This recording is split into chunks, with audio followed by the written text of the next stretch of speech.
Hey, what's up guys? In this video, we'll be talking about complementary colors. How by looking just for certain colors in landscapes, it can improve your overall landscape photography. Right after this.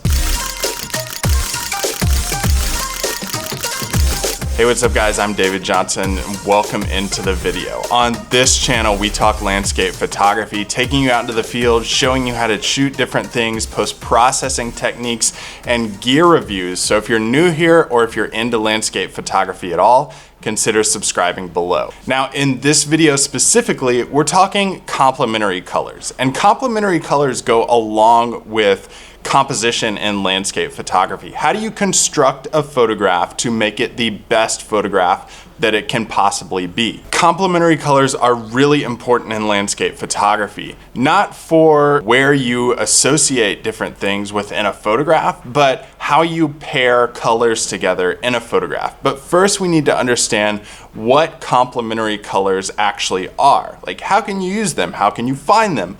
Complementary colors are actually opposite colors on a color wheel. When you look at an overall color wheel, they're colors at the opposite ends of said color wheel. So when you look for like a purple, you have a yellow on the opposite side of the color wheel. Those would be complementary colors. If you think about Christmas colors are actually complementary colors too. Red and green are on the opposite ends of a color wheel.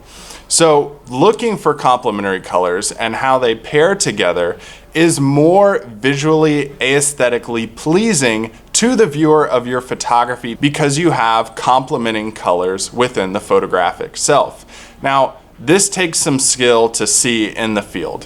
Why is that? Because you have to look for not only complementary colors, but they can be very subtle tones of complementary colors. It doesn't have to be like this bright red in a photograph and a really bright green in a photograph to be complementary. They can be red tones and green tones paired together and be very subtly complementary of each other. Take, for example, this sunrise shot of a mountain face in Colorado that was glowing red when the sun rose. You have a red tone mountain face paired with green trees in the foreground. This is a very subtle complementary color. Or take this photographic example of a sunrise in Great Sand Dunes National Park, where you had a yellow blooming rubber rabbit brush bush, try saying that 3 times fast, that was yellow, and you had the sunrise that was overall like purple tones. These paired together are complementary colors. Now, it takes some time studying complementary colors to really figure out how they might pair well within a photograph, and it takes some memorization of what some complementary colors are. Just like in any other business or any other hobby, landscape photography takes some studying techniques to decide what the best techniques, compositions, complementary colors can be used together. So what I've done for you is I've linked the link to the Adobe color wheel below. You can select any color within the color wheel and it'll give you the opposite complementary color or associating tones within that color wheel as well. It's a really good way to study complementary colors and decide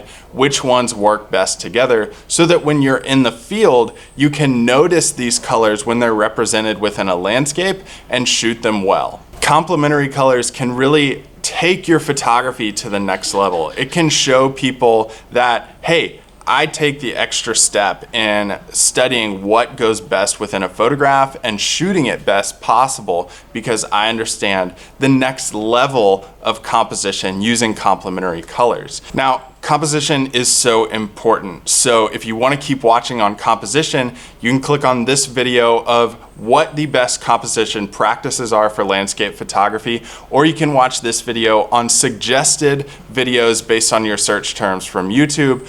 And if you're new here, if you like this video at all, don't be shy, hit the thumbs up button, comment below, or if you're into landscape photography at all, consider subscribing below.